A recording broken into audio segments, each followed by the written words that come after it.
Ok, alors, d'abord, que la cavade a tout d'être venue. Esther, c'est l'URTI de tes nièces aujourd'hui, ce soir. Donc, on avait dit, on va faire le cours les Nishmat. Rappelle-moi leur prénom. Shirel Esther Bat-Karen. Et Sarah Bat-Karen. Et beaucoup de réconfort pour leurs parents. Donc, c'est une épreuve. Ok, donc on avait commencé à aborder le sujet de la réparation, de notre responsabilité dans la réparation du monde. Une fois qu'on va terminer ce sujet, c'est très rapide. On va sauter un chapitre en fait, parce que comme on est le jour avant Shavuot, enfin 3 jours avant Shavuot, on a un chapitre qui est sur la Torah. Le prochain chapitre, c'est sur la Kedusha, un très joli chapitre. Mais on va le sauter, on pourra revenir dessus après. Et le chapitre d'après, c'est sur la Torah. Donc, c'est très à propos. Et comme ça, on pourra faire la connexion avec Shavuot. Donc là, pour l'instant, je ne vais pas commencer avec la connexion avec Shavuot. On va finir le chapitre parce que je voulais qu'on finisse la dernière fois. Et là, et ensuite, on va faire la connexion avec Shavuot. Ça marche? On est à la page 77. Donc, pour faire... c'est celui-là où il y a tes notes, hein? En fait, du coup, j'ai pris des notes dans plusieurs parce que... Je suis avec mon mari. Et la première page de il me disait qu'il fallait étudier la chassidite. Vous avez vu ça? Ah bah oui. Dans le set qui m'a enseigné, Bien il sûr qu'il disait faut. que le rabbi et lui-même. On va expliquer le pourquoi du comment. Alors, ce qu'on avait expliqué, c'est que la mission de la Neshama sur Terre, c'est quoi? C'est d'élever le monde. Et le monde, le mot monde en hébreu, olam, ça vient du mot he'elem. He'elem, ça veut dire se retirer, le retrait, se cacher. Et donc, en fait, pourquoi le monde s'appelle olam? C'est parce que Hachem, il s'est retiré, il s'est caché pour pouvoir créer le monde. Et donc, comment Hachem il a fait pour se cacher? Il a pris toute son intensité et il l'a recouverte de matérialité. Et nous, notre rôle, c'est quoi? C'est de découvrir toutes ces étincelles divines qui sont dans la matérialité et de les élever, de les ramener à leur source spirituelle. Donc, comment on fait ça? C'est en utilisant la matérialité pour faire des mitzvot. Par exemple, la nourriture. Dans la nourriture, il y a des étincelles divines. Dans tout ce qui existe, il y a des étincelles divines. Et en utilisant le monde qui nous entoure pour faire des mitzvot, c'est comme ça qu'on élève le monde. Donc, c'est comme ça qu'on amène le monde à sa réparation. Maintenant, parfois, il y a des endroits qui sont assignés à certaines personnes. C'est que certaines personnes qui peuvent les élever. C'est très mystérieux. Il y a aussi des moments qui sont très propices à l'élévation de certains endroits. Et donc, nous, on n'a pas accès à ces informations. Donc, nous, notre rôle, c'est d'élever un maximum d'endroits à la Kedusha. Comment on le fait? C'est en faisant un maximum de mitzvot dans beaucoup, beaucoup d'endroits. C'est pour ça que, par exemple, le rabbi il a insisté pour qu'il y ait un Bet Rabat dans chaque endroit, que chaque juif qui est dans n'importe quel endroit du monde, il a l'opportunité de faire des mitzvot. Par exemple, il y avait aussi une campagne, alors il y a les 10 campagnes des Chabad, les 10 Mefitzaïm, qui sont assez connues, comme par exemple mettre les tefilines, allumer les bougies, avoir des mezuzot, Tarat Mishpacha. Ça, c'est des campagnes qui sont connues. Mais il y a des autres campagnes que le rabbi il a mis en place qui ne sont pas aussi connues que les 10 originelles. Et par exemple, le rabbi, il avait beaucoup encouragé qu'on imprime le Tanya dans un maximum d'endroits. Pas juste qu'on étudie le Tanya là-bas, mais qu'on l'imprime là-bas. Oui, il paraît qu'il faut avoir un Tanya dans sa maison, même si tu ne Il pas. faut avoir un Tanya dans sa maison, oui, c'est vrai. Aussi, même dans la voiture. Ah, ça, je ne savais pas la voiture. Ça parce que ça protège. Et c'est goût comment le Tanya? Non, le Tanya, tu en as des tout petits. Hein. C'est comme si tu dis un Teilim. En gros, tu peux avoir des Teilim en tout petit format. Donc, il y a des Tanya qui sont tout petits. Il y en a qui sont grands parce qu'ils ont les commentaires avec, parce qu'ils sont imprimés en plus grand. Mais en soi, c'est un petit livre. Dans la voiture, le rabbi dit qu'il faut avoir un chumash, un teilim, un tanya et une boîte de tzedaka. Non, mais en fait, non, mais t'as l'impression comme ça, mais en fait, ils vendent des livres, ça s'appelle le chitat. C'est chumash, teilim, tanya, ensemble. Il y a le tanya dedans, parce qu'il y a 2 tables, un pour le teilim, un pour le tanya. Donc, c'est ensemble. Et une boîte de tzedaka. Mais ça rentre dans la boîte à gants.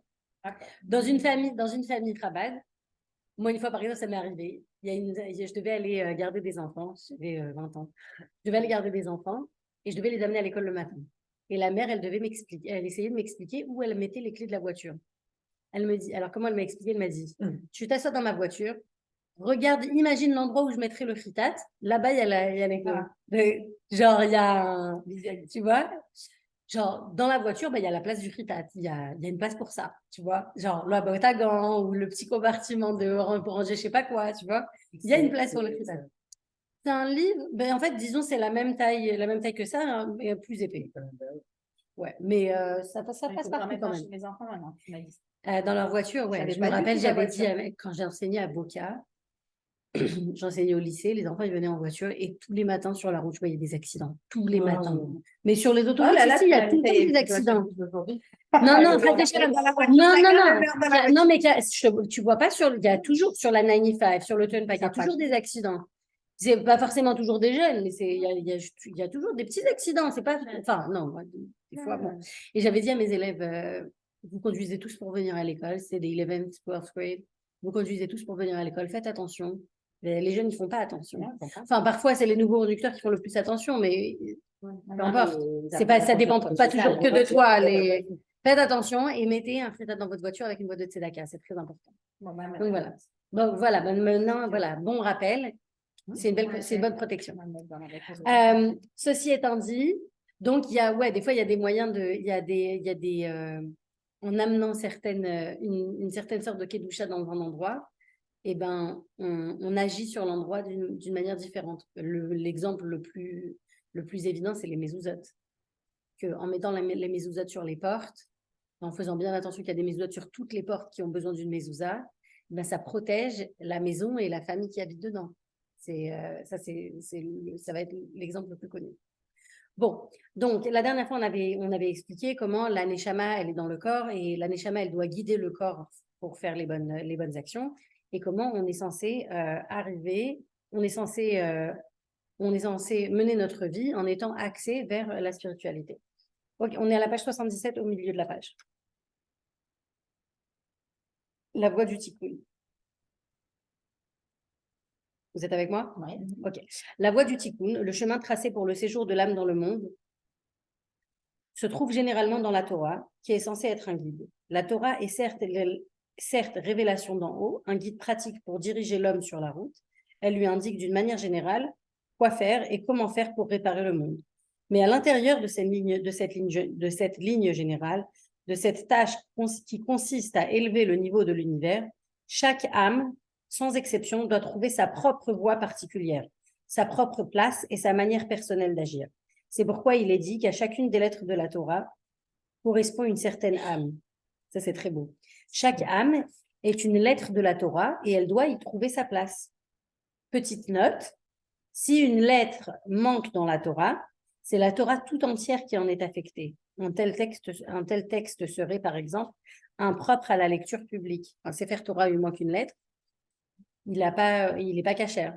Donc, qu'est-ce que ça représente? Ça représente l'importance de chaque neshama.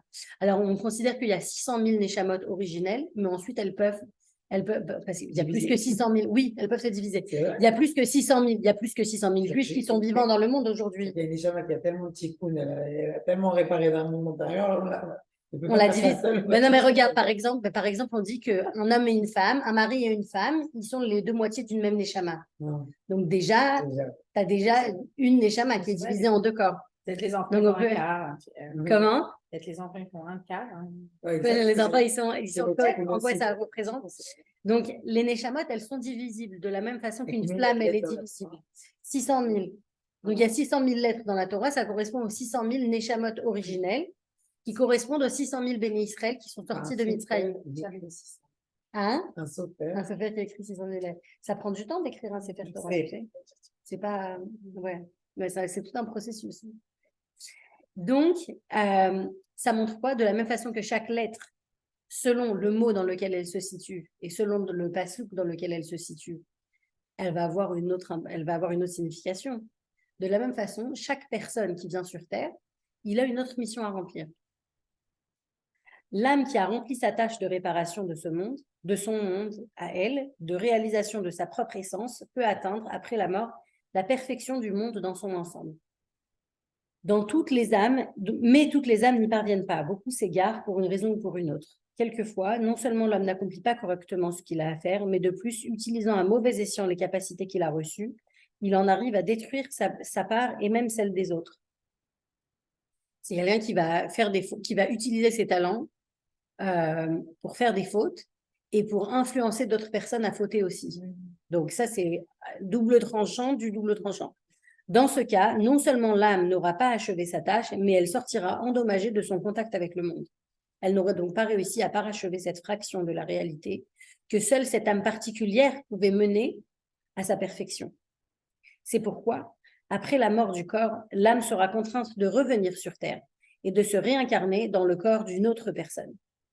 Elle devra à nouveau soit essayer d'achever ce qu'elle n'avait pas réussi à corriger, soit réparer ce qu'elle avait endommagé. Les fautes de l'homme ne sont pas effacées tant que cette âme n'achève pas sa tâche. On voit ainsi que la plupart des âmes ne sont pas vraiment neuves et ne se trouvent pas dans le monde pour la première fois. La plupart des âmes, c'est gentiment dit, c'est 99,9999% des âmes, c'est pas des âmes nouvelles. On raconte que quand l'auteur du Tanya, il est né, le Baal Shem Tov, il savait qu'il allait naître et il savait qu'il y avait une nouvelle Neshama qui allait descendre sur Terre.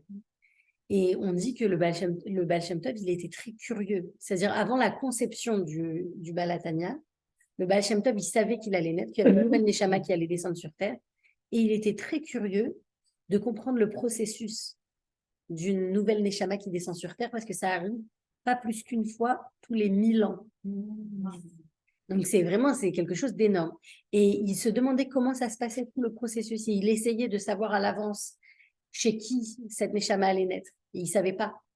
Jusqu'à après la naissance de l'enfant, il n'a pas su chez qui. Il savait que ça allait être chez un de ses chassidim, qui allait avoir une nouvelle Neshama, mais il ne savait pas qui. Et quand le Rabbi Shneur Zalman, l'auteur du Tanya, il est né, le Baal Shem Tov, il a donné des directives très, très précises comment élever l'enfant. Par exemple, il a dit aux parents, votre enfant, il aura des qualités exceptionnelles. Il ne faut pas laisser les voisins le voir trop. Ne l'exposez pas trop aux voisins. Parce qu'il était trop exceptionnel. À 3 ans, il y a des histoires qui racontent pour le Admour Hazaken, Rabbi Shneur Zalman, qui a écrit le Tanya. Il a dit, je ne veux pas le rencontrer, il ne faut pas qu'il ait accès à moi, il ne faut pas qu'il me connaisse, il ne faut pas qu'il connaisse mon existence. Parce que s'il me connaît à moi, il va être très attiré par mes enseignements. Et il va s'influencer. Il va être influencé par mes enseignements, il ne va pas créer son propre chemin. Et donc, le Admour Hazaken, lui, il a découvert la Chassidout quand il était déjà adulte, déjà marié. Et même en connaissant, il n'a pas rencontré le Baal Shem Tov, il a étudié chez l'élève du Baal Shem Tov. Et le Baal Shem Tov, on est d'accord, donc c'est justement qui a la nouvelle Neshama. Alors, le Baal Shem Tov, il a fondé la Chassidout, en général. Tout le mouvement de la Chassidout, il a été apporté dans le monde, il a été découvert par le Baal Shem Tov, mis à découvert. Il existait avant, mais le Baal Shem Tov, il a révélé au monde. Avant le Baal Shem Tov, tous ceux qui faisaient partie du mouvement chassidique, ils étaient des tzadikim cachés. Personne ne savait qu'ils existaient. J'ai lu une histoire hier. C'était un homme qui, toute sa vie, il collectait de la tzedaka. Et il allait de porte en porte et il demandait la tzedaka. Et il disait que 2 mots. Et tout le monde pensait qu'il était fou parce qu'il disait toujours les 2 mêmes mots. Il disait toujours Shema Israël. J'ai dit, s'il te plaît, donne-moi la tzedaka. Quelqu'un lui donne, il fait Shema Israël. Donne-moi la tzedaka. Non, j'ai pas sur moi. Shema Israël. C'était tout ce qu'il disait toute la journée. Et même s'il était dans la choule et qu'il faisait semblant de prier, les gens qui étaient à côté de lui, ils entendent, ils disaient Shema Israël, Shema Israël, Shema Israël. C'est dit, bon, lui, le pauvre, voilà, il y a toujours le fou du village, c'est lui. Et en fait, au moment de sa mort, tout le monde a compris que c'était un tzaddik nistar. Pourquoi ? Parce que c'était un juste caché. Comment ils ont compris ça ? Parce qu'il avait tenu un carnet, en fait, de toute la tzedaka qu'il avait collectée pendant sa vie et à qui il l'avait redistribuée. Et il a écrit qu'en fait, il y a des gens qui ne veulent pas demander la tzedaka parce qu'ils ont honte de demander la tzedaka. Ils ont un statut qu'ils veulent préserver. Et donc, lui, il leur a amené la tzedaka en cachette. mais qu'il ne collectait pas pour lui-même. Il collectait en fait pour la ville. Et tout le monde pensait il était fou, qu'il était je sais pas quoi. Et en fait, pas du tout. Et pourquoi Shema Israël? Et pourquoi j'ai mis Israël? Bon, En pour fait- passer pour un idiot, quoi. C'est voilà les mots les plus connus pour passer pour un ignorant total. Et avant de mourir, il a dit à la Chevra Kadisha, voilà, je suis désolée, moi, j'ai pas de quoi vous payer. Il a amené les gens de la Chevra Kadisha, il a dit, voilà, je vais bientôt mourir, j'ai pas de quoi vous payer. Donc, j'ai essayé de vous rendre la tâche le plus facile possible. Et donc, j'ai été puiser de l'eau pour que vous utilisiez cette eau pour ma purification. Parce qu'avant, il fallait aller puiser l'eau, quoi. C'est pas juste on va omiter. Et donc, ils ont compris que c'était quelqu'un de spécial. Et quand il s'est retourné, la personne de la Chevra Kadisha, il a été vérifier le baril d'eau. Il a vu qu'il y avait de l'eau, il s'est retourné pour regarder l'homme. Et il a vu qu'il était en train de dire le vidouille, les prières avant la mort. Il dit, mais comment il dit les prières avant la mort? Il dit toujours juste Shema Israël, il connaît rien. Et là, il était en train de dire tout le vidouille par cœur. Donc, il a compris qu'il savait plus que ce qu'il prétendait. Mais donc, tous les tzadikim qui étaient kabbalistes, ils vivaient dans un mode de vie complètement caché. Au point que le Baal Shem Tov, quand il a été forcé à se révéler, il a dit, mais moi, je ne veux pas me révéler, en fait. Moi, j'apprends les secrets de la Torah avec Achia Shiloni, avec un ange spécial venu du ciel. Mais moi, je n'avais pas prévu de me révéler. Je comptais vivre ma vie comme une personne simple, comme tout le monde, comme tous mes autres amis qui sont des justes cachés et qui passent leur vie à passer pour des gens simples. Et ensuite, le Navi qui lui a enseigné la Torah, il lui a dit, tu n'as pas compris, tu n'as pas compris. Ta mission sur Terre, elle est de divulguer les enseignements que tu as reçus. C'est pour ça que tu as été amené sur Terre. C'est pas parce qu'on a voulu te donner, te faire une faveur et te révéler des secrets. Ta mission, c'est de révéler de révéler la chassidoute. Bon, c'est marrant parce que j'avais pas prévu de parler de ça, mais en fait, Shavuot, c'est le Yorfet du Baal Shem Tov. Donc ça tombe bien. C'était pas prévu, mais ça tombe bien. Et en fait, le Baal Shem Tov, avant de se révéler, il savait pourquoi le Baal Shem Tov. Une des raisons pour lesquelles il voulait pas se révéler, c'est parce qu'il savait qu'il allait créer beaucoup d'opposition. Dans le judaïsme, on n'est pas du tout novateur. Non, on n'aime pas les choses nouvelles. Dès qu'il y a quelque chose de nouveau, on est contre. Ouais, Par principe. La chassidoute, c'était très mal vu. C'était très, très mal vu. Les gens, ils ne disaient pas à leurs parents s'ils devenaient des chassidim. Ils n'en parlaient pas. C'était un secret. Il n'y a personne qui le savait. Et le Baal Shem Tov, donc, il savait qu'il allait créer beaucoup d'opposition parce que naturellement, un juif, il préserve la tradition. Il ne vient pas pour rajouter sur la tradition. Il préserve ce qu'il a déjà. Tout ce qui vient être nouveau dans la Torah, ben, c'est louche, ouais. C'est très, très suspect. On se sent menacé dans notre existence parce que la tradition, elle est trop importante. Donc, le Baal Shem Tov... Il y a des gens qui ont voulu transformer. mais 100%, bien sûr. Ah oui, bien sûr. C'est pas un soupçon infondé. Mais ce qui fait, mais ça fait, d'un côté, ça nous préserve, mais d'un autre côté, ça fait qu'il y a des grandes tzadikim qui ont voulu révéler des choses qui n'ont pas été acceptées, en fait, parce que c'était trop novateur. Le Rambam, par exemple, il a été répudié des communautés juives de son vivant. Ah Ouais, pour le livre qu'il a écrit. Pour les livres qu'il a écrits, le Rambam. Parce qu'il a écrit le Moré Nevuchim, il a écrit le Guide des Égarés. C'était une lettre pour les communautés qui étaient forcées de se convertir. Il leur a écrit des lettres de soutien pour leur dire vous n'êtes pas dans une situation normale, c'est pas quelque chose de simple que vous vivez, et des grandes lettres de soutien pour leur dire comment il faut se comporter, comment on peut faire un kiddush Hashem dans le monde en tant que juif, et comment, quand on est forcé dans certaines situations, comment agir. Et ben il a été très très critiqué.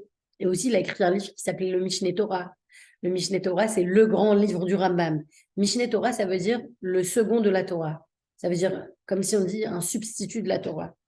Mais qu'est-ce que tu viens de nous écrire, un substitut de la Torah? On a la Torah. Mais en fait, il y avait des raisons. Mais du coup, il a été répudié. Aujourd'hui, qui c'est qui penserait à dire du mal du Rambam? Donc, les grands débuts dans le judaïsme, ils ont toujours été difficiles. Donc, le Baal Shem Tov, il savait qu'il allait avoir énormément de mal à propager son message. Et son but à lui, c'était Avat Israël. Et il savait que ça allait créer de l'animosité. Donc, il a dit, mais en fait, moi, je vais à l'encontre de mon propre message. Mais ça ne tient pas debout. Pourquoi je vais le révéler? De Baal Shem Tov, Israël. Rabbi Israël. Il y avait des dynasties de Baal Shem Tov. Et il y avait plusieurs générations de tzadikim qui s'appelaient Baal Shem. mais ils étaient tous des chefs de groupe de juifs cachés, de justes cachés. C'est-à-dire, c'était des gens qui passaient leur vie à avoir l'air d'être des simples paysans. Et les gens, ils pensaient vraiment, voilà, comme le monsieur qui disait chez Israël, les gens pas juste, ils croyaient que c'était quelqu'un, un simple juif. Ils pensaient que c'était genre une sous-catégorie de juifs, quelqu'un de complètement ignorant. Alors que c'était des gens qui œuvraient dans le secret pour faire du bien autour d'eux. Et donc, le Baal Shem Tov, avant de se révéler, il a dit, je dois d'abord convaincre 60 très grands rabbinim qui sont déjà connus et respectés dans le monde pour être des grands rabbinim. Je vais les acquérir en quelque sorte. Je vais les amener de mon côté, mais de manière individuelle, pas en tant que groupe. De manière individuelle, je vais les convaincre que mon chemin, c'est un bon chemin. Et une fois que j'aurai avec moi 60 tzadikim, je vais pouvoir propager mon message de manière plus ouverte. Et pourquoi il a choisi ce nombre de 60? C'est ce qu'on dit que Shlomo Améler, le roi Salomon, il avait autour de son lit, et c'est une phrase qu'on dit dans Kriyat Shema Alamita. Ah ouais, tu connais. Et on dit Shishim Giborim Saviv Lam Giborei Israël. Ula Machouze Cherev Melumde Milchama. Ça veut dire quoi? Il avait autour de son lit, il avait 60 guerriers qui étaient des héros, qui étaient des guerriers. Ils étaient armés et ils gardaient son lit toute la nuit. On dit qu'est-ce que c'est? Pourquoi il avait tellement peur, Shlomo, de se faire attaquer? Salomon, c'était le roi qui était connu pour la paix. Il n'y avait pas de guerre à son époque. Pendant son règne, il n'y avait aucune guerre. Toutes les guerres, elles avaient été faites avant. Et ensuite, il y aura des guerres qui seront faites après. Mais dans le règne de Salomon, il n'y avait pas de guerre. Donc pourquoi il avait tellement peur? Il avait tellement de gardes. Et en fait, on dit que ça représente des gardes qui le protègent de l'adversité, de la marloquette, du désaccord, qui le protègent, même des idées, des opinions qui soient contraires aux siennes, qui le protègent pas physiquement, quoi. Et donc, le Baal Shem Tov, il voulait avoir cette même garde autour de lui, de 60 tzadikim qui le protègent dans ses opinions. Et donc, c'est seulement après qu'il a rassemblé ces 60 tzadikim, on les appelait la Chevra Kadisha, pas dans le sens de la Chevra Kadisha du cimetière, mais dans le sens de la société sacrée. Donc, c'était la société sacrée qui était ses plus proches disciples, en fait. Voilà. Et donc, c'est seulement après qu'il a commencé à se révéler au monde, le jour de Chayelum, le jour de son anniversaire. Donc, pourquoi on disait ça? C'est pour les Neshamot nouvelles. Donc, la Neshama nouvelle du Admour Hazaken, que le Rabbi Shimon Zalman, que le Baal Shem Tov, il a vu qu'il allait venir, et c'était un événement extraordinaire. Voilà, on retourne à notre petite étude. Alors, on voit ainsi que la plupart des âmes ne sont pas vraiment neuves et ne se trouvent pas dans le monde pour la première fois. Presque tous les hommes assument donc l'héritage d'existence antérieure. Esther, elle peut vous faire un cours entier là-dessus. Elle a appris une théorie psychologique qui raconte qu'en fait, nos actions, elles sont le résultat, nos choix, nos actions. Dans notre inconscient, on a des idées des réincarnations qu'on avait avant. C'est genre des grands-parents même qu'on n'a pas connus, des ancêtres qu'on n'a pas connus. Et ils ont un pouvoir de transmission sur nous dont on ne peut ne pas être conscient. Très intéressant. Cependant, en général, personne ne réintègre vraiment son moi précédent. L'âme vit dorénavant avec de toutes nouvelles données et dans un contexte différent. C'est-à-dire qu'on ne se rappelle pas en fait de notre réincarnation. Il y a des tzadikim qui se rappelaient de leur réincarnation. Par exemple, il y avait un tzadik au temps de la Gemara, il s'appelait Rabbi Elazar ben Azaria, et on raconte que quand il avait 18 ans, il est devenu le Havbedin, il est devenu le grand rave de la génération. On dit comment c'est possible qu'à 18 ans, il ait pu acquérir tellement de savoir. On dit c'est parce que lui, en fait, c'était la réincarnation d'un autre tzaddik, de Shmuel Hanavi, du prophète Samuel, qui lui a été celui qui a oint les 2 premiers rois d'Israël. Et lui, c'était sa réincarnation. Et il se rappelait de sa réincarnation précédente. Donc, en tant qu'enfant, déjà, il avait déjà l'accumulation des connaissances de Shmuel Hanavi, et lui, il a construit sur ça. Qui plus est, certaines âmes incluent plusieurs êtres antérieurs. Wow. Plusieurs êtres antérieurs et divers éléments communs à bon nombre de personnes. Ça veut dire qu'une neshama, en fait, c'est comme si on a une flamme. C'est comme si on a une flamme et on la met dans le feu. Une fois qu'on a mis, disons, j'ai une allumette C'est ça. et je la mets dans une bougie. Je sors mon allumette. Est-ce que je récupère la flamme que j'ai mis au début ou est-ce que je récupère une autre partie du feu? Je ne sais pas. Je n'ai pas vraiment moyen de discerner. Donc, c'est un peu la même chose avec les Neshamot. Les Neshamot, elles retournent au ciel. Et quand elles redescendent formées d'une autre manière. Donc, elles ne vont pas redescendre forcément exactement comme la même Neshama qu'elles étaient avant. Elles ont une autre configuration. Le plus souvent, une grande âme ne sera pas réincarnée dans un seul corps. Parce que ce sera trop pour une personne simple d'avoir une Neshama tellement grande. Se ramifiant, J'ai pas une neshama. c'est une bonne question. C'est une très bonne question. Souvent, Et je vais alors, c'est quoi une Neshama? une neshama. C'est très très bonne Une question. belle Alors, neshama, c'est quoi une belle et une- très très très une bonne belle- question. La question, elle est renforcée par le fait que toutes les Neshamot, on dit c'est une partie d'Hachem lui-même. Donc, c'est quoi? Il y a des parties qui sont avec vue sur plage et vue sur parking. Ça marche comment? Alors, on dit qu'en fait, la Neshama elle-même, elle est pas différente des autres.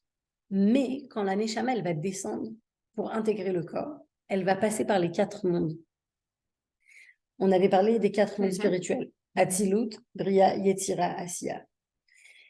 Et parfois, la Neshama, elle peut se bloquer en quelque sorte. Elle peut passer plus de temps dans un des autres mondes, dans chacun des autres Ce qu'elle mondes. a à faire dans les autres mondes avant d'arriver ici. Il y a une mission ici. Non, c'est un passage. C'est un passage. C'est comme si tu dis, pour aller d'un endroit à un autre, il y a une route à prendre. Donc, le chemin de la Neshama, c'est de passer de Hachem lui-même. Non, j'ai mal expliqué, excuse-moi. En fait, Hachem et le monde, c'est la même chose, parce que c'est Hachem qui a créé le monde. Donc, Hachem, lui, il est dans le monde. Mais comme le monde, il existe d'une manière physique, Hachem, il a dû contracter sa puissance pour permettre au monde d'exister. Donc, la Neshama, pour qu'elle puisse se séparer d'Hachem et intégrer un corps humain, elle a aussi besoin de vivre une contraction. La Neshama, telle qu'elle est dans son essence originelle, elle est trop intense pour pouvoir habiter dans un corps. Donc, elle a besoin de traverser ce chemin de descente spirituelle et de contraction spirituelle. Pareil pour la femme. Comment? Pareil pour la femme, doit passer par les autres mondes avant d'arriver. Pour la fin, elle doit remonter. Oui. C'est une bonne question pour la fin. Est-ce qu'on repasse par les autres mondes? Je ne sais pas. Parce qu'à priori, non. A priori, tu es censé retourner directement au Beddin. Est-ce qu'il y a plusieurs niveaux de Beddin? Je ne sais pas. Mais ce qui va se passer, c'est que dans sa descente, la descente, elle n'est pas vertigineuse. La descente, elle a des points d'arrêt. Et il y a des Neshamot qui vont s'arrêter plus longtemps dans le monde de Hatzilut, qui est le monde le plus élevé, et ensuite descendre rapidement sur Terre. Et il y a des Neshamot qui vont passer par Hatzilut très rapidement, et ensuite s'arrêter plus longtemps dans Bria,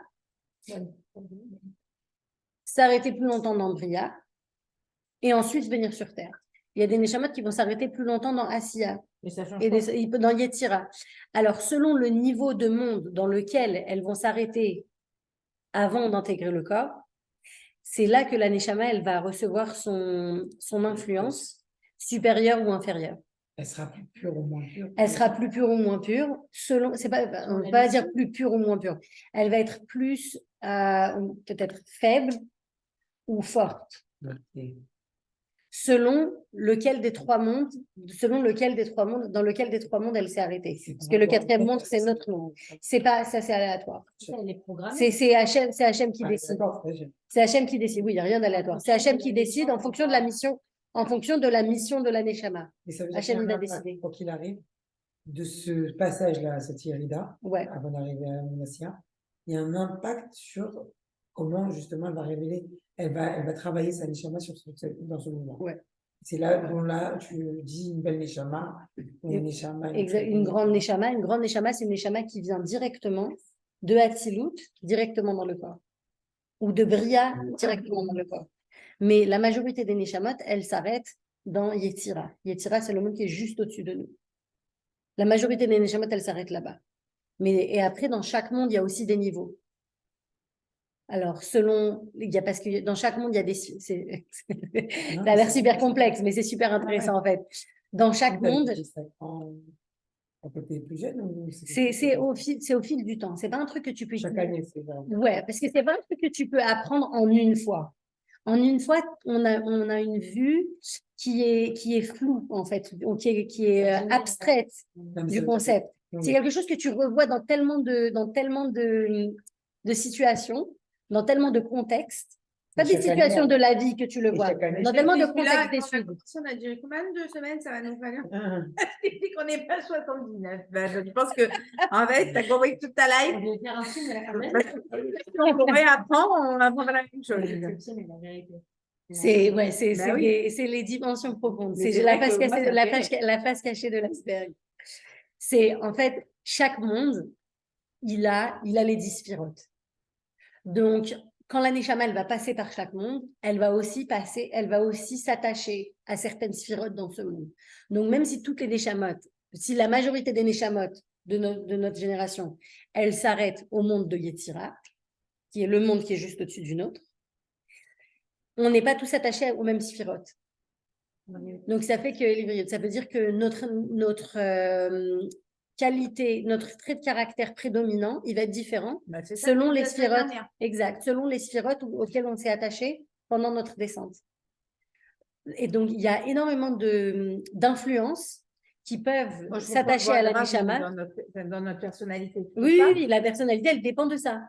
Complètement. Oui, c'est vrai. Toute notre personnalité, tous les traits de caractère qu'on a, ils sont dépendants de la configuration de notre Neshama. C'est comme ton ADN spirituel. Donc, de la même façon que ton ADN, c'est un peu aléatoire. Par exemple, moi et mon mari, on a les cheveux bruns, on a les yeux assez foncés. On a 4 enfants sur 5 blonds aux yeux bleus. D'où on sait, ouais, les grands-parents. Ben, ok, mais enfin, c'est pas mathématique, quoi. Et de la même façon que l'ADN, il y a une logique, mais c'est aléatoire. De la même façon, spirituellement, il y a une logique, mais c'est aussi aléatoire. Il y a aussi comment Hachem il a décidé sa configuration. Et aussi, dans l'ADN, il y a tout. Hein. Il y a l'apparence physique, mais il y a aussi le caractère. Il y a les caractères de famille même. Il y a des enfants, on leur dit, ouais, toi, t'es comme ta grand-mère. Ça arrive. Mais aussi sur les façons, les approches du monde. Ça dépend pas seulement de l'éducation. Parfois, c'est une perspective qu'on a sur le monde qui est... C'est notre façon de voir le monde. Ouais, une sensibilité. Il y a plein de choses qui sont dépendantes de l'ADN. Et ben de la même façon, il y a plein de choses qui sont dépendantes de la configuration de la Neshama. Et c'est ça qui va faire. Mais la Neshama, c'est pas qu'une sphira. C'est les 10 sphirotes qui sont alliées de manière très complexe. Donc, chacun, il va avoir une complexité différente. De la même façon que notre visage, il va être différent. Par exemple, une famille où il y a même 10 enfants et 10 enfants qui se ressemblent, et ben quand même, il y a des différences dans leur visage. Moi, des fois, je regarde mes enfants le Shabbat, ils se ressemblent un peu les 4. Je regarde, en fait, ils n'ont pas le même nez, ils n'ont pas la même bouche, tu vois. Il y a des variations. Et ben la Neshama, c'est pareil. C'est vrai qu'à l'origine, c'est 10 sphirotes, mais il y a tellement de variations possibles que chacun, il a une configuration différente. Donc, c'est ça. Allez, venez, on termine. Alors, le plus souvent, une grande âme ne sera pas réincarnée dans un seul corps. Se ramifiant, elle s'intégrera à plusieurs personnes, chacune d'entre elles devant satisfaire les diverses exigences de cette âme. Pardon, pour construire sur ça, on dit que Adam Arishon, il avait la Neshama de toute l'humanité. Et donc, nous, on a tous une partie d'Adam Arishon en nous, de la Neshama de Adam Arishon en nous. Le tzaddik de la génération, il a une Neshama qui est appelée la Neshama Klalit, une Neshama globale. C'est quoi une Neshama globale? Ça veut dire que dans sa Neshama, il a une partie de la Neshama de tous les juifs de sa génération. Donc les Neshamot, chacun il a sa Neshama, mais c'est pas mathématique, c'est pas défini. C'est pas comme un objet. On dit, si je donne à chacun un petit objet de ma serviette, une petite partie de ma serviette, après ma serviette, il lui manque quelque chose. C'est pas pareil pour les Neshamot. Néanmoins, toute âme est constituée de mêmes éléments permanents, donc les 10 sphirotes par exemple, et elle devra compléter les tâches qu'elle avait laissées inachevées dans le cycle précédent. C'est pourquoi la destinée d'une personne dépend non seulement de ce qu'elle crée et fait par elle-même, mais aussi de ce qui est arrivé à l'âme lors de ses précédentes incarnations. Les rencontres, les événements de la vie, ses joies et ses peines sont ainsi influencés par notre existence précédente. Le présent, c'est-à-dire l'intensité de nos réactions face aux situations, c'est pas seulement notre vécu, c'est aussi notre inconscient. Et l'inconscient, c'est quoi? C'est les choses dont on n'est pas... par nature, c'est les choses dont on n'est pas conscient. C'est les choses qui nous sont arrivées, mais dont on ne se rend pas compte. Donc, ça peut être aussi les réincarnations. Maintenant, la difficulté, c'est est-ce qu'on peut prendre sur nous la responsabilité de vivre à travers notre réincarnation? Non, parce que nous, on est des êtres actifs. Hachem nous a créés comme des êtres actifs. Donc, on a une responsabilité d'action, d'agir et de prendre la responsabilité d'avoir la responsabilité de nos actions, de nos choix. On a le libre arbitre, c'est avec nos données qu'on a maintenant. Mais il faut savoir, comme on sait toujours, que pas tout est entre nos mains. Et ça fait partie des choses qui ne sont pas entre nos mains. L'influence de nos réincarnations, ce n'est pas entre nos mains, on ne peut pas décider. Le présent d'un homme entre dans une continuité, la permanence d'une certaine essence fondamentale. C'est-à-dire qu'on n'est pas juste une vie à un point donné. On est une vie, mais c'est plusieurs vies qui se prolongent. C'est pourquoi il reçoit ou subit des choses qui semblent sans rapport avec son existence actuelle. C'est qu'elles font partie de son passé. Aussi doit-il les parfaire ou les corriger, jusqu'à ce qu'il réussisse à réparer la part du monde qui lui a été assignée et à élever son âme jusqu'à sa juste place. Mais c'est très difficile parce c'est pas forcément, c'est pas toujours, c'est pas toujours évident. Ça saute pas aux yeux. C'est quoi ma mission? Qu'est-ce que je dois réparer? C'est jamais, en général, ça saute pas aux yeux. Donc c'est vraiment une grande sensibilité dont on doit faire preuve. Ce combat des âmes, c'est également le combat que mène le monde pour atteindre sa rédemption. On arrive alors au stade ultime, les temps messianiques, temps où les âmes auront achevé leur lutte pour réparer le monde et se réparer elles-mêmes, où l'espèce humaine aura laissé derrière elle les plus grands obstacles. Donc, ça veut dire qu'à partir du moment où toutes les âmes auront achevé toute leur mission, le monde sera parfait. Et quand le monde sera parfait, c'est le monde du Mashiach. Elle a l'air un peu défaitiste. Un peu, ouais, franchement. Non, mais on dit ça, de changer Mida ou comme ça. Mais oui, c'est pour ça que la Neshama, elle revient. Comme ça, à chaque fois, elle peut changer une autre Mida. Les chamottes, elles seront. Oui, j'ai compris. Elle est comme ça, elle peut changer une autre Mida. Disons, tu as changé une Mida la vie d'avant et tu changes une autre Mida la vie d'après. Mais attends, donc, on n'est pas venu pour être parfait non plus. Non. D'accord, parce qu'il y a Hachem qui est parfait. Donc, même s'il y a une Mida c'est dans les deux sens, c'est une Mida que j'arrive pas à travailler à chaque fois, je suis retestée, j'arrive pas à travailler celle-là. Et un certain nombre C'est possible que Hachem ne veut pas que je la travaille ou c'est sûr et pas qu'il veut que je la travaille? C'est en fait, on regarde. Ben, je vais te donner l'exemple. On a parlé de Adam Arishon tout à l'heure. On a parlé de Adam Arishon. En fait, le Rabbi il explique comment on fait pour identifier, surtout si tu me dis que tu as une mida sur laquelle tu as du mal à travailler. Le Rabbi, il pose une question. Il dit, comment c'est possible que Adam Arishon, il a fauté? Vraiment, c'était tellement difficile de ne pas manger du fruit de l'arbre. Nous, toute notre vie, on voit, il y a les trucs pas cachers, on ne les mange pas. Hein. Et on n'a pas un Yetera qui me dit, non, il faut manger. Comment c'est possible qu'il a pu fauter? C'était vraiment pas compliqué. Et c'est pas qu'en plus, il pouvait jamais manger de l'arbre. Il pouvait manger de l'arbre après Shabbat. Après que Shabbat a commencé. Ah ouais, alors, il pouvait manger de l'arbre. Une fois que Shabbat, c'était jusqu'à Shabbat. Une fois que Shabbat, il a commencé. Donc, c'est pas quelque chose où on te dit, jamais tu pourras manger des fruits de mer. J'en ai rien à faire. Hein. Il y a déjà, c'est genre un gros truc. Jamais vraiment, oh là là, c'est super dur. On te dit non, c'est pas jamais, c'est juste pendant. Nous, tous les jours, entre le lait et la viande, 6 heures, c'est quoi le big deal? Alors, le Rabbi dit, mais en plus, Adam, c'est pas juste n'importe qui, c'est quelqu'un que Hachem, il a façonné. Hachem, il a mis son souffle à l'intérieur de lui. Comment il a pu fauter? Et le Rabbi dit, mais évidemment qu'il a fauté, le Yetzer Hara. Il a vu qui c'était Adam. Le Yetzer Hara, il a dit, Adam, je vais mettre le paquet. Toutes les forces du mal, présent, passé, il n'y avait pas de passé, mais présent et futur, le Yetzer Hara, il a concentré toutes ses forces pour faire fauter Adam. Pourquoi? Parce qu'il savait que c'était la chose qui était importante. Et donc, en fait, nous, on a toute une partie de la Neshama de Adam. Et donc, le Yetzer Hara, il sait c'est quoi notre mission. Nous, on ne sait pas. Mais le Yetzer Hara, il sait. C'est quoi une bonne façon de savoir c'est quoi notre mission? C'est sur quoi le Yetzer Hara, il se concentre. Et en général, le Yetzer Hara, il se concentre sur quoi? Sur ça. Sur la chose qui est difficile pour nous. Et pourquoi c'est difficile pour nous? Pourquoi à chaque fois on tombe dans ce sujet? Parce que c'est exactement ça qu'on doit travailler. Donc, s'il y a quelque chose qui nous saute aux yeux, on dit ça, c'est vraiment difficile pour moi, eh bien, c'est certainement, c'est ça la raison. Alors, moi, j'ai vu une lettre du Rabbi. Vous savez, le Rabbi, il a imprimé les lettres. Alors, j'ai lu une lettre du Rabbi C'est pas qu'elle était adressée à moi ou quoi, mais je l'ai lu. Et c'est quelqu'un qui écrit au rabbi que sa femme se plaint, qu'il se met très souvent en colère.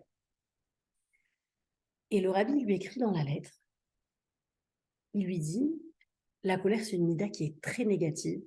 Il faut absolument que tu la travailles. Et ensuite, le rabbi c'était quelqu'un de très terre à terre dans ses instructions. Genre, il disait pas des trucs genre dans les nuages. Genre, même s'il disait va vérifier les filines, il disait va vérifier les filines. Il ne donnait pas des autres trucs, genre ta neshama, elle est connectée avec les filines. Non, il n'expliquait pas. Il disait juste, genre, les trucs à faire. Et là, il lui dit, et qui sait si ta mission sur Terre, c'est pas de réparer cette mida de la colère. Mais c'est un truc genre inhabituel pour le rabbi d'utiliser un langage comme ça. Et parce que c'est difficile pour toi et c'est quelque chose qui prend tellement de place dans ta vie, peut-être que c'est pour ça que tu es venu sur Terre. Le rabbi, en 2 mots, il lui dit, regarde, c'est ça ta mission. Le rabbi ne va pas te dire les choses, genre, je te dis exactement ce que tu dois faire parce que spirituellement, c'est ça qu'il te faut. Le rabbi, il veut que ça vienne de toi. Le rabbi, il veut que les chassidim y fassent le travail. Il lui dit, c'est possible que ce soit ça ta mission. Pourquoi? Parce que le Yetzer Hara, il met le paquet sur la chose qui est la plus importante. C'est ça. Mais de la même façon que nous, quand on éduque nos enfants, si on voit par exemple, moi j'ai un enfant qui est très organisé, mais qui n'est pas serviable. Un autre enfant, très serviable, très désorganisé. Bah forcément, quand je leur demande de faire des choses, je demande pas la... J'essaye de les guider, tu vois, pour les... Je leur demande de faire des choses pour leur montrer, genre des fois, je n'ai pas besoin d'une faveur forcément. Mais c'est un bon moment, il est dispo, je vais lui dire, regarde, tu sais, j'ai besoin de ça, ça. Pourquoi? Pour l'aider. À se remonter, mais est-ce que l'autre n'est pas serviable? Est-ce que tu vas continuer à lui demander des services ou tu vas dire, je lui demande d'affaire des services si les deux ils sont disponibles. C'est plus facile pour moi de demander à celui qui est serviable, vu que je ne vais pas avoir de résistance. Je vais demander à l'autre, celui qui n'est pas serviable, pour qu'il apprenne à être serviable. Parce que c'est quelque chose qu'ils ont besoin. Il a besoin d'apprendre. C'est pas quand il va être marié et que tu vois, ça va être plus compliqué. Et sa femme, elle va se retrouver sur Donna Mama.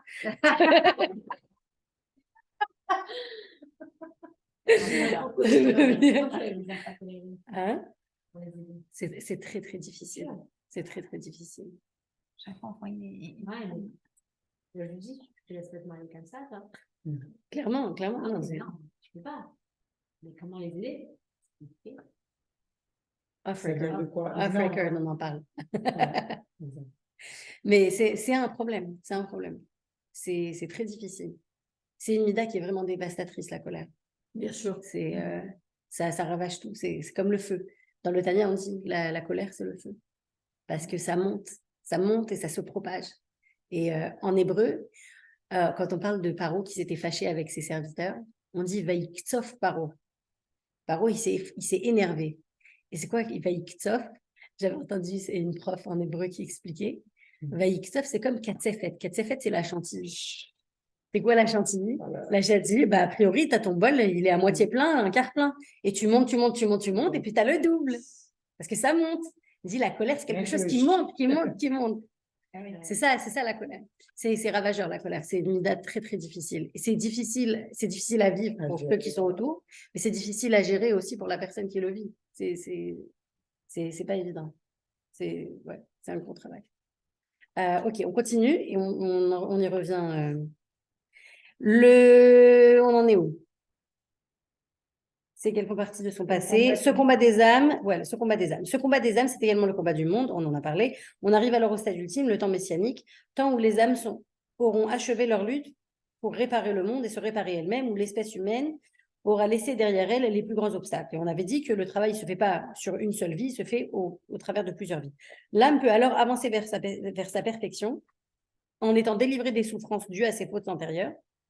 C'est ainsi qu'elle parviendra au stade où toutes les âmes retrouvent leur moi originel. Elle peut retrouver sa place originelle. Là, elles connaissent une vie nouvelle par une fusion enfin parfaite avec les forces suprêmes, qu'il s'agisse de degrés supérieurs de l'âme ou de toutes les virtualités du corps. Ce niveau de perfection de l'espèce humaine, qui crée non seulement une nouvelle relation entre le corps et l'âme, mais aussi le parachèvement de l'univers, c'est ce que l'on appelle le Olam Haba, le monde à venir ou le paradis. C'est le but auquel aspire l'âme en s'acquittant de ses devoirs personnels ainsi que de ceux de l'espèce humaine tout entière. Donc, pour conclure, l'aspiration de la Neshama, c'est de vivre une vie en parfaite symbiose avec la spiritualité. Mais dans le Olam Haba, il y a un corps alors? Non. Une nouvelle relation entre le corps et l'âme. Exact. Alors, je vais te donner un exemple. C'est qu'on dit que le corps des tzadikim, il ne se désintègre pas. Pourquoi? Parce que le corps des tzadikim, il est tellement raffiné pour le travail d'Hachem, pour le service d'Hachem, que la Neshama, elle n'a pas besoin de s'en séparer. Je remets en contexte. Quand la Neshama, elle sort du corps, pourquoi le corps, il se désintègre? Parce que le corps, il a terminé sa mission, il peut plus agir, donc on n'a plus besoin de lui, donc il n'a plus de raison d'exister. Parce que le corps, il était impliqué avec le matériel pendant sa vie. Maintenant, pour les tzadikim, le matériel n'a pas de valeur, n'a pas de réalité. Le matériel, c'est juste la couverture du spirituel. Mais c'est quoi la différence entre un tzadik et un rachat quand il mange une pomme? Le tzadik, le rachat, il voit une pomme, il dit « Ah, une bonne pomme, je vais la manger. » Bon, je vais dire la bracha avant de manger, vu que je veux manger la pomme. Le tzadik, il dit quoi? Il dit oh, « J'ai tellement envie de dire une bracha. Ah, une pomme, je peux dire une bracha. » Donc, c'est vraiment voir le matériel comme un véhicule pour le spirituel. C'est pas le spirituel qui est un véhicule pour le matériel. C'est pas genre, comme j'ai envie d'avoir une belle maison, alors je vais faire en sorte d'avoir beaucoup d'invités, comme ça justifie ma belle maison. Non, c'est complètement le contraire. Dire non, mais j'ai tellement envie d'avoir beaucoup d'invités, de faire cette mitzvah, je vais faire une belle maison assez grande pour pouvoir avoir des invités. Donc la perspective, elle est différente. J'utilise le spirituel pour le matériel parce que je veux arriver au spirituel. Donc les tzadikim, ils vivent leur vie comme ça. Donc leur corps, en fait, il n'est pas devenu complètement matériel parce qu'ils ont utilisé tout leur corps pour toujours faire des mitzvot, pour toujours être dans la kedusha. Donc leur corps, en fait, il a jamais été juste une écorce. Il faisait partie complètement de leur service d'Hachem. Donc il a encore, c'est clairement un srout. Il n'a pas été endommagé par sa présence dans le monde matériel. Et ça, on parle de tzadikim comme Rivka Levi qui nous dit. Oui, les tzadikim Gemurim. On ne sait pas c'est lesquels, mais il y a des neshamot. Avec des neshamot de tzadikim. Ouais. Donc le Benoni, son corps, il va. Je ne me prononce pas. Je ne me prononce pas, mais on parle clairement des tzadikim. Ouais. C'est pas. Comment? Mon grand-père. Ouais. Ils l'ont enterré en France. Et après, ils l'ont transporté en Israël. Plus tard. Waouh. Ils ont voulu amener les deux grands-parents en Israël. Et ils ont ramené, ils ont dit après 8 ans, il reste plus rien. Donc ils ont ramené un petit truc, tu vois, Khavra Kadisha. Du coup, ils ont tout arrêté parce que le corps était entier. Incroyable.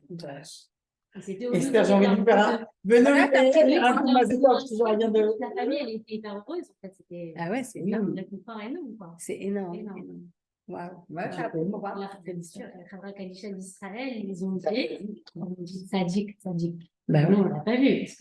Oui, il est recouvert. Waouh. Ah, ça fait la chair de poule, ça. Il y avait quoi? T'as raison. Et que tu as rattrapé ça. Extraordinaire. Waouh. Extraordinaire. Tu m'avais dit que tu étais Cohen. Moi, non, elle va. Beth Cohen. Tu vois, c'est marrant parce que tu m'as dit, les jeunes filles, tu pas Cohen. Non. Mais à un moment donné, c'est tes grands-parents maternels. C'est comme ça que j'ai senti. Tu me dis là. Tu vois, ça, c'est les gens qui sentent la kedusha. C'est magnifique. Bon, alors, un petit mot pour Shavuot. Alors, donc je vous ai dit, on va sauter, mais vous savez comment c'est. Si j'explique, on n'a pas le temps de lire. Si je lis, on n'a pas le temps d'expliquer. Alors, c'est mieux. Alors, non, alors le chapitre d'après, c'est sur la sainteté. C'est un très, très beau chapitre. Mais ça va être plus matim, en fait, après Shavuot, parce que comme ça, on se rapproche un peu du Beth Amikdash, la période du Beth Amikdash. Donc, en fait, pour nous, ça nous sert plus d'inverser les chapitres. Et comme il y a un chapitre entier sur la Torah, donc ça tombe très bien. En fait, donc à Shavuot, on a reçu la Torah. Oui, c'est ça qu'on célèbre à Shavuot. Et donc, on reste réveillé toute la nuit et tout pour célébrer l'étude de la Torah et on a reçu la Torah à Shavuot. On dit, mais c'est quoi la Torah en fait? Et c'est un texte sacré. A priori, c'est comme ça qu'on pourrait décrire la Torah. Mais c'est quoi un texte sacré? Parce qu'on n'a pas défini le mot sacré, qui est défini dans le chapitre d'avant. Excusez-moi. Mais dans les autres religions, en fait, on estime que les textes sacrés, c'est des textes qui ont une origine sacrée. Ça veut dire que la source du texte, alors la personne qui a dit le texte, comme les apôtres, Mohammed, c'est des gens sacrés qui ont dit un texte et qui nous ont donné ce texte. Donc l'origine du texte, elle est sacrée. Dans la Torah, c'est différent. La Torah, on dit le texte, les Abdil, évidemment que c'est différent. Le texte lui-même, il est sacré. C'est pas parce que la personne qui l'a dit, elle est sacrée. Le texte lui-même, il est sacré. Donc, on doit essayer de comprendre qu'est-ce que c'est la Torah. La Torah, on a expliqué c'est quoi les 4 mondes. Ouais. Les 4 mondes, que dans chaque monde, il y a plus de spiritualité, ça va de plus au moins. Et donc, en haut du monde de Hatzilut, il n'y a rien qui existe, il n'y a que Hachem. Et en fait, on dit, les Chachamim, ils expliquent que Torah et Hachem, c'est un. Ils disent Torah avec Kuchaberichu Kulachad. La Torah et Hachem, ça fait que un. Ça veut dire que si on regarde au-dessus du monde de Hatzilut, il n'y a que Hachem. Mais Hachem et la Torah, c'est la même chose. Pourquoi? Parce que, en fait, c'est quoi la Torah? La Torah, c'est l'expression de l'intelligence d'Hachem. Une des 10 sphirotes, la sphira la plus élevée, c'est Chochma. C'est l'intelligence. L'intelligence d'Hachem, ça veut dire une fois qu'Hachem s'est déjà contracté d'une certaine manière pour exprimer seulement l'intelligence d'Hachem, c'est la Torah. Dans le monde de Hatzilut, on n'a pas un Sefer Torah avec du parchemin. Mais la Torah, elle existe. Elle existe comment? Sous forme d'intelligence, la Chochma. La Chochma de Hatzilut, ça c'est la Torah. La Chochma d'Hachem, c'est la Torah. Maintenant, Hachem, il a dû contracter son intelligence de manière à ce que nous, on puisse la comprendre. À ce qu'on puisse l'utiliser dans notre monde. Donc, de monde en monde, la Torah, elle s'est permutée jusqu'à ce qu'elle arrive sous forme de mots, de lettres et d'encre et de parchemin.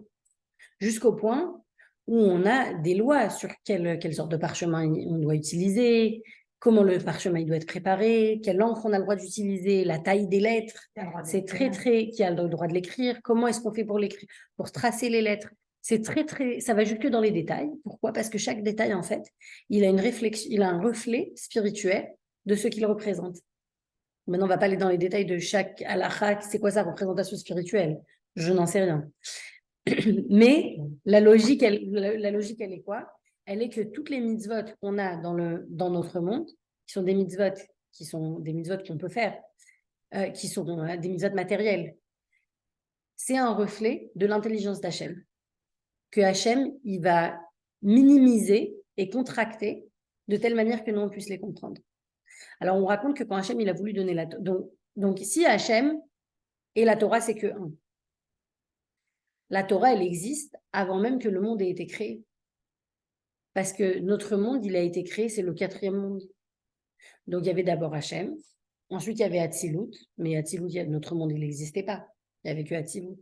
Ensuite, il y avait Bria. Donc, le monde, il n'existait toujours pas. Donc, la Torah, en fait, elle existait bien avant que notre monde à nous existe. On ne dit pas seulement ça, que la Torah, elle existait avant que le monde existe. Mais comment Hachem, il a fait pour créer le monde? Il a regardé dans la Torah pour voir comment il devait créer le monde. C'est avec que Hachem après la Torah. Il y avait Hachem. Après, il y avait la Torah. Qui c'est qui a créé la Torah? C'est Hachem. C'est Hachem. Il a créé la Torah en premier. Il a d'abord créé la Torah. Il a pris son guide pour voir. Exactement. Exactement. Donc, de la même manière qu'un architecte, il va d'abord faire les plans et ensuite, il y a les ouvriers qui vont venir construire la maison et ils vont vérifier dans les plans comment la construire. Hachem, il a d'abord créé la Torah, qui est le plan du monde, et ensuite, il a créé le monde. Maintenant, quand le monde a été créé, les malachim, ils ont été créés déjà avant les êtres humains. Donc, les malachim, ouais. On dit la Torah, c'est quoi, le chumash ou l'étape de la loi? Enfin, ou les 10 commandements, ça, c'est quoi? Le chumash. Mais ce n'est pas seulement le chumash, je vais te dire. C'est la Torah dans tout son ensemble. Avec la Torah chez Birtav, la Torah chez BLP, les commentaires, tout ce qui englobe la Torah. Tout ça, ça a été déjà ça avait déjà été créé avant la création du monde. On raconte qu'avant de mourir, Moshe, il a dit à Hachem, Hachem, je sais que tu ne veux pas que je rentre en Eretz Israël, mais laisse-moi voir ce qui va se passer dans les générations futures. On raconte qu'il a été dans le Beth Midrash de Rabbi Akiva, dans la yeshiva de Rabbi Akiva. Il a dit oui. Et il a vu Rabbi Akiva enseigner la Torah. Donc, Rabbi Akiva, ben oui, c'est lui qui a enseigné. Mais Hachem, il avait déjà prévu ce qui allait être enseigné, parce qu'il enseignait la Torah d'Hachem. Donc, même si la Torah chez BLP, la Torah orale, quand on la lit, on voit, ben, telle personne a dit ci, telle personne a dit ça. C'est pas Hachem qui l'a dit, c'est cette personne-là. Mais ces personnes-là, elles ont enseigné le message d'Hachem. Donc, en fait, qui c'est qui a eu accès à la Torah avant? Les êtres humains ou les anges? Les anges, parce qu'ils ont été créés avant les êtres humains. Les anges, ils ont été créés, je ne me rappelle pas exactement si c'était le 2e jour ou le 3e ou le 4e jour, mais ils ont été créés avant les êtres humains. L'être humain, c'était la dernière créature. À part les 10 créatures magiques qu'Hachem il a créées, enfin, spéciales qu'Hachem il a créées au moment de la Shkia. Entre la Shkia et la sortie de la nuit, Hachem il a créé 10 créatures. Bon, c'est notre... donc les anges, en fait, ils ont eu accès à la Torah avant les êtres humains. Et pendant des millénaires, littéralement, pendant 2448 ans, il y avait les hommes sur terre, il y avait les anges dans le ciel, et les anges, ils avaient la Torah, et les Béné Israël, ils n'avaient pas la Torah. Donc quand Hachem, il a dit, ah, je vais donner la Torah aux Béné Israël, les anges, ils ont fait une manif. C'est ça qu'on a appris, non? Ah, vous avez Shabbat, elle a parlé de ça, Esther? Non. Ah, ok. Ah, zut. Je confonds. Elle a dit, non, les anges, ils ont dit, ils sont pas purs, les humains, c'est ça? Ils ont dit, ils sont pas purs, ils ont dit, ils vont pas la respecter, ils ont dit plein de choses. Mais en fait, donc Moshe, il est monté sur le Har Sinaï, il est monté dans le ciel, et il y a tous les anges qui sont venus contre lui, ils voulaient l'attaquer, il dit, ouais, tu viens de voler notre Torah, non, non. Et Hachem, il a dit à Moshe, bah vas-y, défends ton cas. Qu'est-ce que tu vas leur répondre aux anges? Ils disent que vous ne devriez pas avoir la Torah. Et bien Moshe, il a été au plus simple. Il y a eu plein de conversations. Moshe, il a été au plus simple, il a dit, mais dans la Torah, il y a écrit qu'il ne faut pas voler. Vous volez. Vous avez pas le choix de voler, ouais. Il dit, ben non, nous, on ne vole pas. Il dit, mais il y a écrit qu'on n'a pas le droit d'envier son voisin. Vous êtes jaloux des autres anges? Ben non, nous, on n'est pas jaloux. Une seconde. Et ils ont dit, donc il leur a posé plein de questions comme ça. Il y a écrit qu'il faut faire, regardez, il y a écrit qu'il faut être juste quand on fait du business. Vous faites du business, vous? Non, mais bah alors, de quoi vous parlez? On dit, c'est comme si vos enfants, ils sont en colo. Vous avez 2 enfants dans la même colo. Vous envoyez un pantalon pour les enfants. Vous ne dites pas c'est pour qui. Les enfants, ils se disputent pour savoir c'est pour qui le pantalon. Un, il a 12 ans, l'autre, il a 8 ans. C'est quoi le meilleur moyen de savoir à qui il appartient le pantalon? Bah, essayez-le, voyez à qui il va. Donc, Moshe, il dit au Béné Israël, au Malachim, mais regardez, le pantalon, il ne vous va pas. Il n'est pas applicable à votre vie. Il est applicable à notre vie à nous. Donc, c'est comme ça, en fait, qu'il a eu gain de cause pour dire on a besoin de... La Torah, elle est applicable pour les êtres humains. Donc, Hachem, il a fait que la Torah puisse s'adresser aux êtres humains. Quand Hachem, il a créé le monde, il avait une vision. La vision d'Hachem, c'est quoi? C'est de créer un monde où lui, il pourra exister. Ça s'appelle le concept qui s'appelle Dira Betarkonim. Ouais, avant, mais maintenant, on n'a plus le Beth Amikdash. Alors, il savait que ça allait être détruit. C'est compliqué parce qu'il y avait une vision comme quoi le Beth Amikdash ne serait pas détruit. Mais Hachem, il a été, entre guillemets, forcé de le détruire. Mais a priori, Hachem, il ne voulait pas détruire le Beth Amikdash. Hachem, il espérait que le Beth Amikdash, il allait toujours exister. Donc maintenant, comment on fait pour que Hachem puisse avoir un endroit où habiter? Voilà, parce qu'on a sauté le chapitre de la sainteté où on parle du Beth Amikdash. Je fais ça, genre, je fais la promotion du chapitre avant qu'on y arrive. Donc, en fait, c'est ça, hein?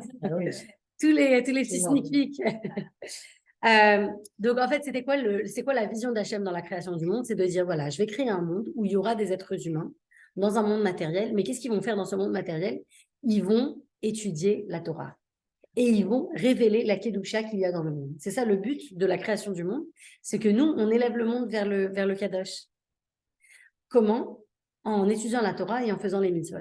Maintenant, c'est marrant parce que j'en avais parlé aussi le cours d'avant, je crois, la différence entre Torah et mitzvot. La Torah, comme quoi ça représente le goût. Le goût, c'est quelque chose qui va me bénéficier que à moi. Si moi, j'ai mangé la très bonne salade, je peux raconter à Esther comment la salade, elle était bonne, mais elle n'a pas goûté. Par contre, les mitzvot, ça représente la bonne odeur. La bonne odeur, c'est quelque chose dont tout le monde va bénéficier, tout le monde peut sentir une même chose. Donc, Hachem, il dit, étudier la Torah, c'est le but de la création, c'est d'étudier la Torah, que les êtres humains puissent étudier la Torah. Mais, en fait, le but ultime, c'est que la Torah mène à l'action, à l'accomplissement des mitzvot. C'est pas seulement d'étudier de manière intellectuelle la Torah. Ça, c'est quelque chose que tout le monde peut faire. C'est la pratique. Maintenant, pourquoi Hachem, il a dû nous donner la Torah? En nous donnant la Torah, Hachem, il a créé cette connexion avec nous. On aurait pu étudier la Torah, découvrir la Torah d'une autre manière, sans que Hachem nous la donné. Par exemple, Hachem, il n'a pas donné la Torah à Abraham. Abraham, il a découvert l'existence d'Hachem, mais il figured it out. Il a compris l'intelligence d'Hachem et le fonctionnement du monde et ce qu'Hachem, il attendait de lui. Mais Hachem ne lui a pas donné la Torah. Pourquoi Hachem nous a donné la Torah au peuple juif? C'est pour créer cette connexion avec nous et nous donner à nous cette dimension divine qu'il y a dans la Torah. Pour qu'on ne puisse pas être amené à étudier la Torah de manière juste intellectuelle. Parce que la Torah, c'est plus que juste un texte intéressant. C'est quelque chose ça fait partie de notre Neshama. Maintenant, comment on comprend encore plus la connexion entre notre Neshama et la Torah? C'est parce que si on dit que la Torah et Hachem, c'est un, et que notre Neshama, elle fait partie d'Hachem, c'est un morceau d'Hachem. Donc, quand on étudie la Torah, on étudie notre propre identité. Et on devient des partenaires avec Hachem. Donc, c'est comme si on refermait le cercle. On devient comblé, exactement. Alors, on imagine un triangle, mais ça peut être aussi on peut dire, le cercle qui se referme. C'est que Hachem, il y a Hachem lui-même, il y a la Torah qu'Hachem, il y a la Torah qui exprime la pensée d'Hachem, l'intelligence d'Hachem, et il y a les Bnei Israël qui étudient la Torah où Hachem a contracté son intelligence. Et donc, on revient à la source, en fait. En étudiant la Torah, on revient à notre source. Et c'est pour ça qu'il y a tellement de valeur dans l'étude de la Torah. Parce qu'on revient à notre source. La Torah, c'est Hachem. C'est Hachem lui-même. Donc, on s'unit à Hachem quand on étudie la Torah. Donc, voilà.